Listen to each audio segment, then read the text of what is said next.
ചൊവ്വാഴ്ച ഉച്ചയ്ക്ക് 3 മണിയോടെ തൃക്കരിപ്പൂർ ബീരിച്ചേരി കൂലേരിയിലെ KP നിസാറിന്റെ വീട്ടിലാണ് സംഭവമുണ്ടായത്. പാചകം ചെയ്യുന്നതിനിടെ ഗ്യാസ് സിലിണ്ടറിൽ ചോർച്ച അനുഭവപ്പെടുകയും നിമിഷങ്ങൾക്കകം വൻ ശബ്ദത്തോടെ പൊട്ടിത്തെറിക്കുകയുമായിരുന്നു. സ്ഫോടനത്തിന് പിന്നാലെ വീടിനുള്ളിലേക്ക് അതിവേഗം തീ പടർന്നു.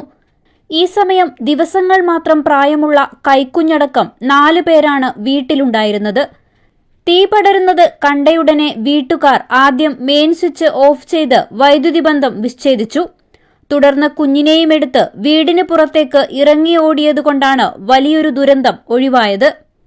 വിവരമറിയിച്ചതിനെ തുടർന്ന് തൃക്കരിപ്പൂരിൽ നിന്ന് ഫയർഫോഴ്സ് സംഘം സ്ഥലത്തെത്തിയെങ്കിലും വീടിനടുത്തേക്ക് ഫയർ എഞ്ചിൻ എത്താൻ വഴിയില്ലാതിരുന്നത് രക്ഷാപ്രവർത്തനം അല്പം വൈകിപ്പിച്ചു.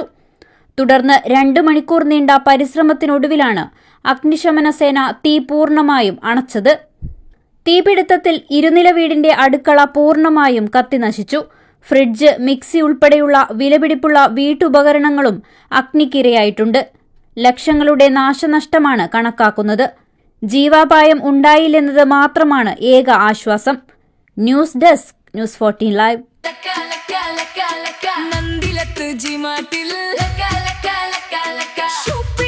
Super hit.